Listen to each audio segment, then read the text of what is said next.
eu sou o professor Igor, professor de Química, e hoje vamos falar das equações gerais dos gases. Quando que a gente vai usar essa equação? Toda vez que eu tiver uma situação inicial, e aí algum tipo de transformação, e uma situação final, sem perda ou ganho de gás.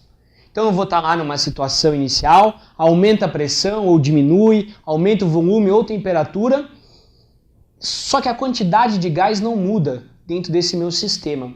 Quando isso acontecer, você vai fazer o seguinte: a pressão inicial vezes o volume inicial sobre a temperatura inicial vai obrigatoriamente ser igual à pressão final, o volume final e a temperatura final. Importante, a quantidade de matéria não muda, a quantidade de gás que tem lá dentro não muda. A unidade de medida de pressão que eu for colocar aqui é a mesma que eu tenho que colocar do outro lado, independente qual for. Pode ser Pascal, pode ser ATM, pode ser milímetros de mercúrio, mas a que você usar de um lado, você obrigatoriamente tem que usar do outro. O mesmo vale para o volume, é a mesma unidade de medida dos dois lados.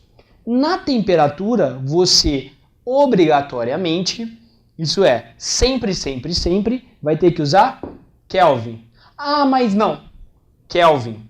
Não se esqueça. Se você colocar em graus Celsius, você vai errar. Então, sempre em kelvins.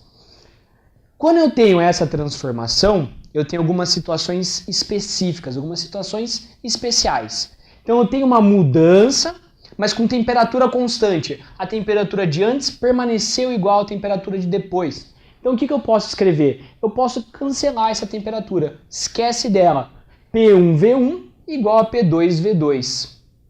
Ah, eu tenho um volume constante. Eu simplesmente tinha um gás num recipiente e aí eu aqueci esse gás, por exemplo, mas não mudei o recipiente. O recipiente ficou igual. Então o volume ficou igual. Então P1 sobre T1 igual a P2 sobre T2. Eu esqueci do V da fórmula. Tem uma determinada situação onde eu tenho a pressão constante. A pressão não mudou da situação inicial para a situação final.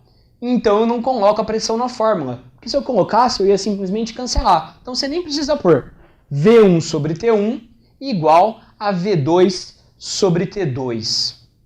Então não se esqueça. Você vai usar a equação geral quando você tiver uma situação inicial e uma situação final. Vai ficar bem claro para você isso no exercício do vestibular.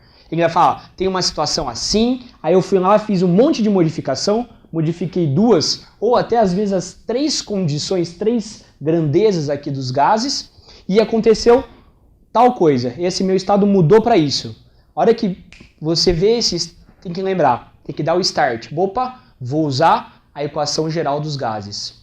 Às vezes a gente usa para lembrar, a gente fala que é a fórmula do Piviti-Povotó. Piviti-Povotó. Assim você não esquece. Fica um truque aí para você lembrar. P1V1 sobre T1 igual a P2V2 sobre T2. Tudo bem? Até a próxima, até mais.